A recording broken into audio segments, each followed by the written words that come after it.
Satnam. Welcome, everyone, and especially welcome Victoria Levenberg, or as I call you, Vicky. So sweet to have you today. You are one of the first people, humans, and souls that has completed the Sacred Breath Facilitator training. And you are a proud and loving certificate holder since about a week now, week and a half. And yeah, I'm just curious to take a moment to check in with you and review what has happened throughout the training, what stood out for you. Just a couple of questions for others to know more about why this training is so beautiful and maybe help them make the decision if that's the training for them or not. But first, I would love to hear a little bit from you about yourself so that others can understand where you're coming from, what kind of a healer or and facilitator that you are. Yeah. Thank you, June. Thank you so much for having me here and also for that honor and privilege to be one of the first certificate holders as a Sacred Breath Facilitator. It is so special. And if this, a couple questions helps someone else make their decision and take that next step, then my role here is done. So really, I hold many titles, many names. At the end of the day, I consider myself a human, a citizen of the world, and I have one leg in the corporate world, so I'm still working kind of in that 9 to 5 job as in the food and grocery industry, like very black and white, 3D muggle world. And then on the other side, I'm building and growing my own business as a health coach, national board certified health and wellness coach. So, kind of really proud of those recent credentials. I am a yoga teacher. I am an emotional intelligence coach, trained with you in the emotional and subconscious healing space. So there's a lot there to give back to the community. But overall, I help high achievers who struggle with stress, work-life balance, and nutrition come back home to themselves. And this was definitely a missing piece in my puzzle. Oh, wow. Yeah, I know it was since we walked through it. And what I want to highlight here is also it's just so beautiful to me personally to have someone that I've known for a while already to do this Mhm. training with me. And yeah, we've walked some walks together. There's conversations in the training recordings about how we connected and how I had my first experience with Pleiadian beings of the light. And that was in a practice session with you in the emotional intelligence training we did. So I love how, the paths keep crossing in and out and in and Yeah. out. Yeah. Yes. And as you are a facilitator in so many ways already, and you hold these beautiful, sweet titles that have gifted you all these capacities to host and hold space for others. What I would love to know, if you look back on your life journey, especially from the corner of spiritual, mental, and personal development, and the trainings you've done in that field, when you look back at those and you review them maybe a bit in comparison to the Sacred Breath Facilitator training. What in this training stood out to you if you compare it to the other trainings? What made this one special? Mm. I love that question. And the first few words that come to mind as you ask it is flexibility, ease, and made with love and care. And as I was reflecting on the journey so far, you may or may not resonate with this analogy, but the analogy that I came up with is basically I felt like the Sacred Breath Facilitator training compared to some of the other trainings that I've been a part of is like Hello Fresh for breathwork. Like you've got everything you need. How's that for a marketing campaign? Oh, yeah, It's you take us we by got our everything hand. we did. Yeah, you'd really guide us through end to end. And it's not just sort of, hey, here's the knowledge or the information and now go figure it out yourself. Like you really hold our hands through the whole journey, from the soundtracks to the scripts to the experiencing it of ourselves. And you continue to evolve as the group and the training evolves as well, which I think is really unique because a lot of trainings tend to kind of stick in their four corners and sort of, well, this is what it is, this is what you get. And you've been so incredibly responsive to the feedback that's been coming through the growth. And we're in such early days and it's already exponential. So it's been a really special, sacred journey so far. Can't echo that more. And that's what it also feels like to me. And I remember I had this conversation with another client outside of this training yesterday, and he was just looking back on some of the decisions that I made when it comes to, developing trainings and courses. And yeah, they are ever evolving. And Mhm. what my heart makes me do is really listen to what's happening in the container and then respond and optimize in the moment, right? Pivot in the moment if it's needed and expand, create new audio journeys or adapt them, change the audio signals. Or I remember for you, you asked for sheets with the exact timing of every indicator signal in the audio files that are there to be used. So this is Mhm. something for me to then now add to the training and build it out even more, make it even more comprehensive. So that was fun to have that dance. It felt more like a co-creation in the end.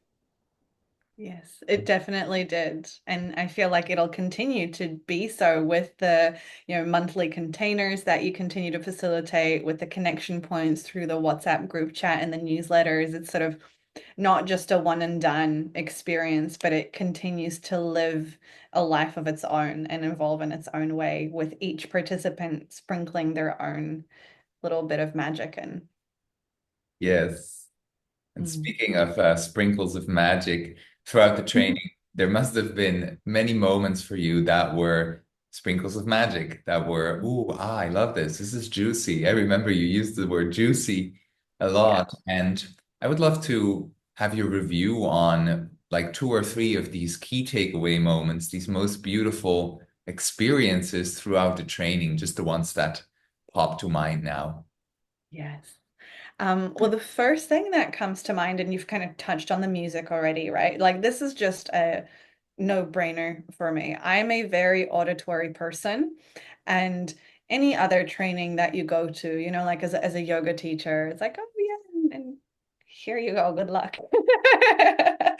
And and your music journeys are just so incredible. Like you can feel the heart and soul with which they've been crafted.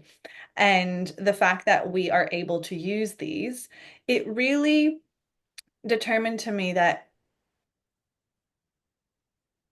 rather than the what.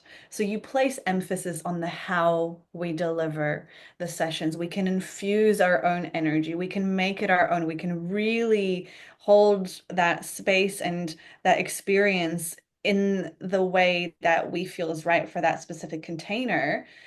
And you've made the what so responsive and so easy to integrate that we can focus just on the how rather than focusing exactly on, okay, now I need to count how many minutes and make sure I've got the breaths right. And, it takes the ego mind out of the equation. So as a facilitator, we can just drop into beingness and facilitate rather than also have all these other things in mind, like say in a yoga class when you're like, okay, damn, I've got 10 minutes left, but I'm only halfway through my sequence now, righty, righty, which I'm sure many of your potential future breath facilitators can relate to. Yeah. Yeah, So definitely. that's one thing. I've got a couple more that I would love to share as well. Um, and this one I think is really important to put out there is one of my biggest kind of aha moments or realizations was that breath work doesn't need to just be mouth breathing in order to be powerful. And the way you teach in through the nose, out through the mouth, through the parasympathetic nervous system, even though you let us make it our own and kind of introduce it if and when we need to, right? But it's kind of this is the sacred breath way for me has really resonated quite strongly because I'm a Vata. So, like, I just need to chill. I need to be in the parasympathetic. I don't need no mouth breathing. And in the world that we live in, the stress, the overstimulation, the popcorn brain, the fact that people can reach these higher states of consciousness and have just as powerful, if arguably not more powerful experiences in the parasympathetic way and kind of the safer way, has been a real eye-opener for me as well. Because I don't think a lot of breathwork facilitators talk about that, and you really lead in that way. I guess I do, yeah. You I definitely know I do. do. Yeah. Mm. Yeah. Yeah. Yeah. And I think the last one that really landed with me, and I think this applies to any facilitator, but you really strengthened the importance of, again, the how, like setting the invocation and the opening and the closing of that sacred space, right? So even though we get taught this in other trainings, not at that depth of level. Like you really, I don't know, somehow you manage to really hammer that message home. And I think it's because it's also such an intimate container. You drop into deeper layers of being that I wish some trainings where I received really profound modalities had emphasized that a little bit more. And you definitely did. So thank you for that because I'm going to take that not just into sacred breath, but a lot of the other things that I do. Mm. Mm. Yeah. Yeah. Mhm. Nailed that nail hammer home. What did you You hammered it, the nail, hammer that nail hammered home? it in the, I don't know. So you're the Hello Fresh of breath work and you nailed it home. Oh, wow. Yeah, those are big. And I'm just thinking right now as I review on how we walked through this and what I did put most emphasis on is, as you say, it's not just having an easy to integrate formula and that comes with these audio journeys that you can just play and kind of you don't need to focus on the music, the rhythm, the when is a change happening. The structure is set and the audio journey guides it so that you can establish even more trust in your facilitation, right? And in your presence, which is what it's mostly about in the end anyway.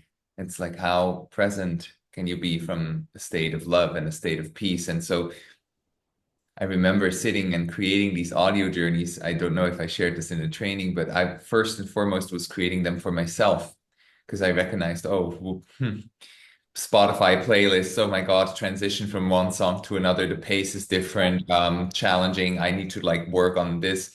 And I've seen that do so many facilitators are like struggling and then trying that. And there's not that many um, trainings out there that provide this pre-created structure and Mm. specifically provided with all these different types of music that, just flow in and out as the journey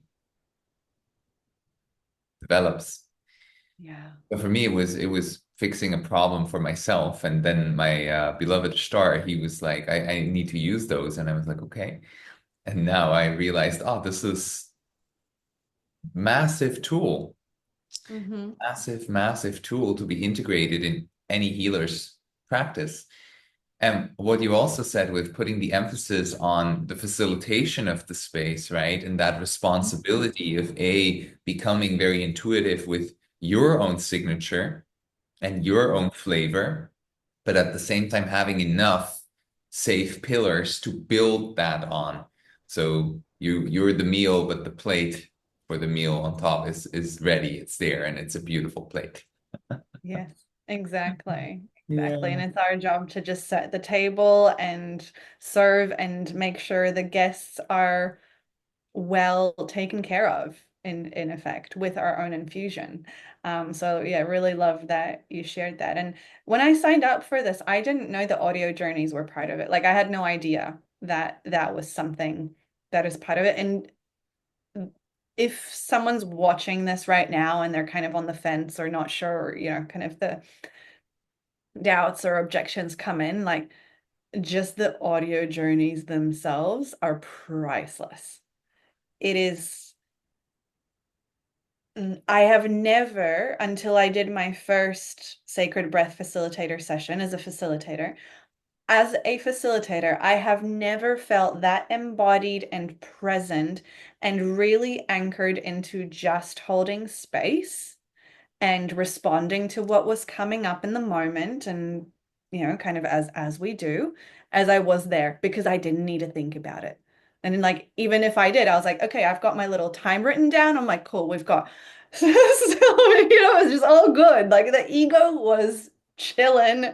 Yeah, it was wonderful. Hmm.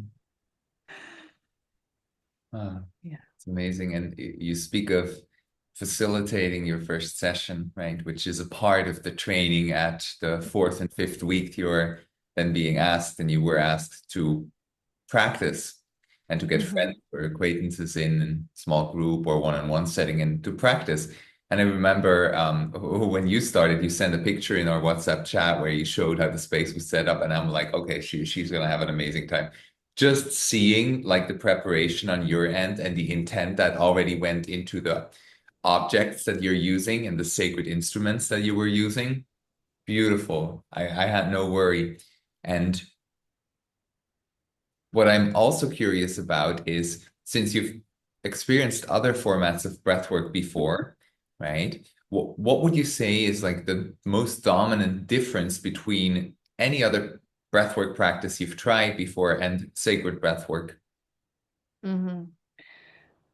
There's three things that immediately come to mind. One I've touched on before is the parasympathetic nervous system. So maybe some people aren't familiar with the term, but it's basically a the avenue of your nervous system where you're coming from a place of rest and digest to have these activations, and you're soothed and you're comfortable, and it's a calming journey. There's still activation, but it's coming through a safe route, I would say, versus every single other breathwork journey that I have attended is mouth breathing, which is the sympathetic nervous system stimulation. And I don't like mouth breathing. Like I've got throat chakra things going on. I don't need to put any more air in that thing than it needs, especially as a vata.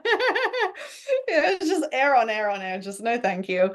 So I found that naturally, even in those breath journeys, I would be like, oh, I don't want to mouth breathe. I want to do something different. And then here your kind of, yeah, formula came in. So that was one of the big experiences. And then even before I realized that the music was going to be part of the experience, like actually having the music cue you through and hold your hand and walk you through the journey. The breath, like once you drop into those levels of consciousness, you go off into la la land and you forget things. And then you kind of have the breath to come back to, rather than the facilitator having to say it all the time. You're like, oh, the music's breathing. I should be breathing. Um, and at the same time, just the way it is so artistically curated from the invocation into kind of the upbeat energy, the peak, and then the integration and the shavasana. And as someone who responds so strongly to beautiful, soulful music, it just melts into bliss in that moment. And I've had breathwork experiences before that I was like, like, what is this song? That's not how I'm feeling right now. This isn't my jam, and this is exactly my jam. So those are the big shifts that are so different from the sacred breathwork formula to anything else out there, to be honest. Mhm. Thank you for sharing that, and especially highlighting the part with the music Hmm. because it's something that I personally, before Sacred Breathwork came alive through me, I I was aware of, but at the same time, I just thought that's it, right? Like that's what I see breath facilitators do and breathwork teachers do. And like sometimes there's a song that's maybe a little bit hip hoppy or very emotional, sings to, broken hearts and stuff. And I was like, okay, that's what it is.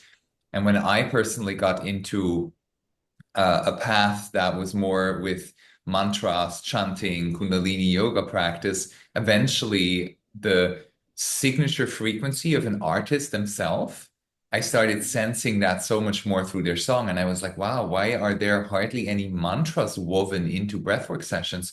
Why are there not that many like really pure, authentic medicine songs woven into breathwork sessions?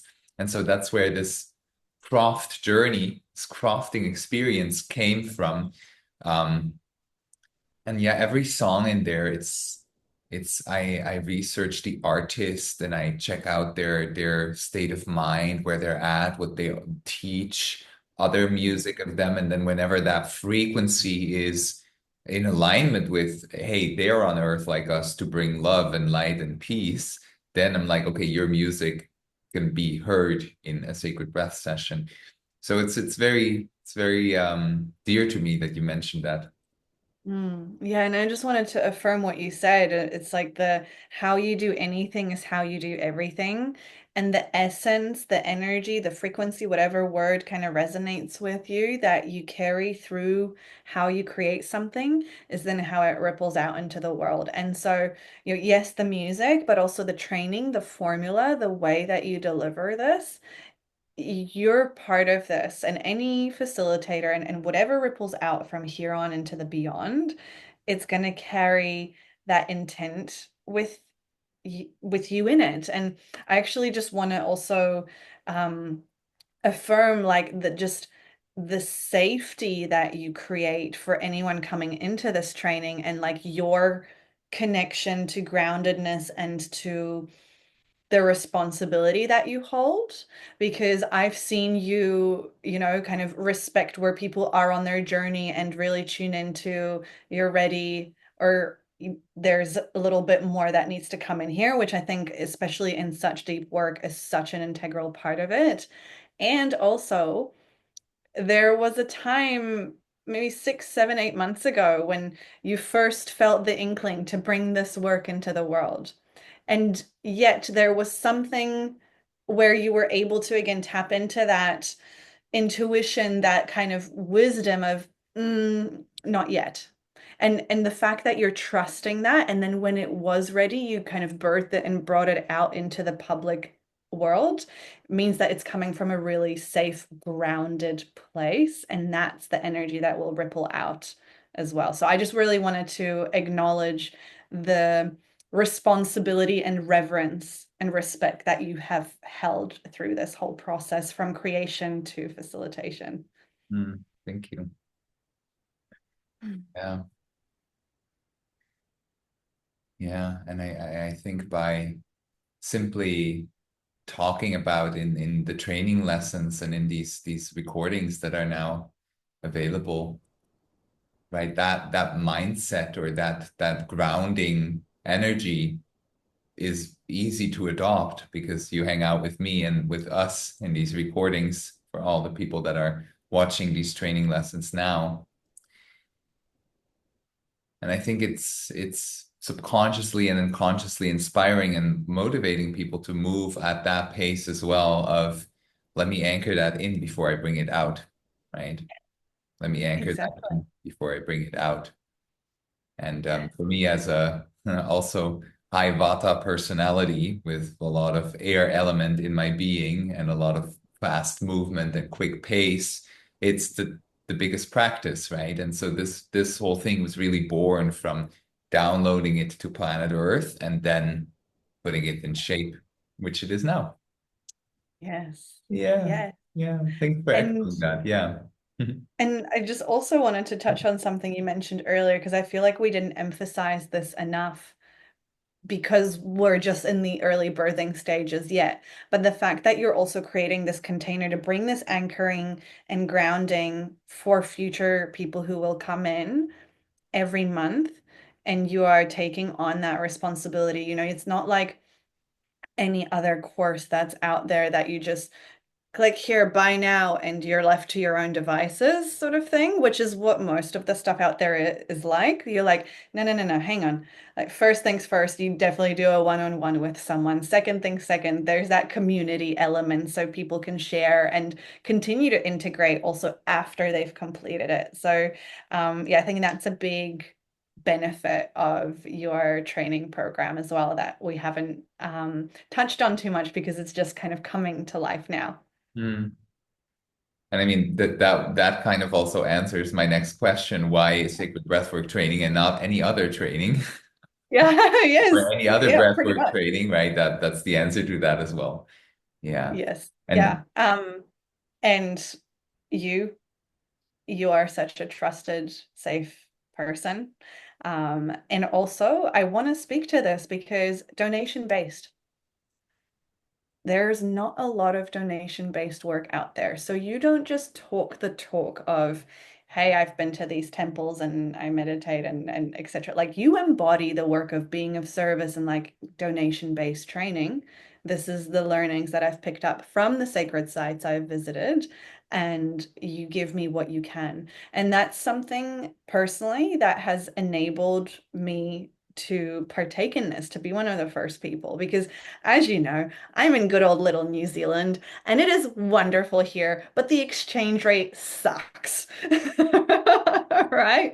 And so, like, honestly, if it hadn't been for you, I probably wouldn't entered the breathwork world for another 5 years or so because most of the stuff out there has got like 5 figures on the ticket. And the quality and everything that you deliver is worth that and more, and yet you make it accessible to people based on where they're at in their journey. And that just answers the question for me straight out. Yeah. Thank you for that. I'm incredibly grateful as you know. Mhm. Thank you. Yeah. And it's beautiful that you raised that as well. I want to add something to this because in previous conversations in one-on-one settings, this topic, donation-based versus price, has come up. And I've had friends come to me and say, well, your stuff is not truly donation-based because you put a number on your website, you put like a suggested price on there. So you kind of subconsciously ask for it. And I want to speak to that as well. Because in those conversations, I always said, well, the first question that people ask me if I don't put an orientation number on there is how much like what number could it be? So I'm just Hmm. taking one step ahead and answering that with, look, this is what previous participants have paid. This is what previous programs of mine used to cost.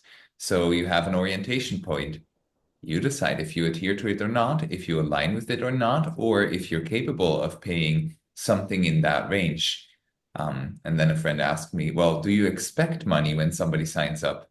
And my answer was, and I'm sharing this very raw and open, my answer was and still is, look, if somebody comes in and is so self-motivated that they walk through the whole training without making any investment, amazing. They've done a good job at mentally motivating themselves and being in charge of their mind. So I encourage that. But most people aren't. Mm. Most people aren't. Most people value what they receive. And in order to put some effort into the value embodiment, which means showing up for the training lessons and integrating them, they have to invest something. They have to give something to make themselves accountable. And therefore, it is donation based. Hmm. It is truly donation based. So, yeah, that's one thing Yeah. I also wanted to share on this. And Yeah. that also brings me to um, the last question Hmm. is quite open, right? And it's there's people watching these videos, different walks of life, different corners. If there is a specific group of people with where they are, what they do for work, what they do for a living, for example. Who do you Mhm. think this training is best suited for? Yeah. So I'm going to draw you a spectrum to respond to this question because, of course, as a facilitator, which we've spoken about a little bit, right? Um, if you're an existing facilitator, 10 out of 10, easy, go for it. And also, if you are just curious about breath work, and you're on the complete other end of the spectrum. You've never facilitated anything before. And maybe you've been to a breathwork ceremony, or maybe you haven't been, like who knows? And you're just curious, like go for it. Because it can, even if you don't wish to facilitate, at the end of the day, it can deepen your practice so deeply. And I've seen this in other spaces. Like there were a few people who were at my yoga teacher training whose intention was never to facilitate. They just wanted to deepen their own practice and they still don't facilitate, yet that was such an integral transformation for them. And so this is what I love about the way that you've structured it is like you can take this and run with it and kind of integrate it into your current offerings. And also, you can take this and use it for your own self journey. So, I guess the big answer is kind of anyone, but really anyone with curiosity about breath work, especially say if you've been thinking about diving into that world a little bit deeper, maybe you want to be a breathwork facilitator, but you're not quite sure. You could take this training, and this is all you need. And also, you could take this training and then continue to build on it or add other modalities. Like it is so broad and open that it's sort of you can really make your own cake. Like you give us all the ingredients, but then like you want a Spider-Man cake or an Elsa cake or like whatever. Like you just give us the cake and we make it our own. You're welcome with the analogies. That's just how my brain works. I love them. I do that too. Like these fun, that's amazing. Oh, wow. Yeah, I couldn't agree more. Mm. After we completed the live training and some people already signed up, like I can see, as you just said, there's people that have never done breathwork before. So in the Mhm. training, there is multiple guided journeys to explore more. Plus, you learn the science and the background and the spiritual component of it. So for the self, it's an amazing exploration journey. And then, like yourself, you take it and you go and implement it into your healing offers. We even speak about the pricing at the end. Like, what can you ask for an offer? How many people can you offer this to? What is a one-on-one session versus a group session? What to be aware of? So yeah, the first part of the training really is about the self-exploration, the experiencing, and the understanding of this form of breathwork. And then the second part of the training is the implementation and integration of you're going to serve that cake to others now. You're going to share it Mm-hmm. Yes. versus I'm Yeah. just going to take a slice on my own every day, which is also okay. Exactly. Exactly. So it's Oh. honestly totally integrated. And if you're someone who's looking for community, who doesn't just want to be left to their own devices, but really supported and guided, it's for you. Yeah. Mm, yeah. Although the course itself is now recorded and available, right, at a self-paced structure to walk through, it's still going to take about 5 to 7 weeks, maybe a little bit longer even to walk through it. But as you Mm. said earlier, there's a WhatsApp group where everyone can come in. There is monthly gatherings of all the facilitators, post, present, and future. The ones that are still walking through the training, the ones that have completed training. You and I will sit in these calls, of course, and just have Q&A, exchange, share the experience of your own practice and be facilitating. Mm. Once a month, that's happening both in German and in English. We're starting with our first English one, and the German one is coming up towards the end of this very month. So there's a life component to it. You're going to become part of a family, of a movement. Yeah, a Yeah. global beautiful wave that is about to be surfed by many more. Love that analogy. I see We what you go did another there. one, too.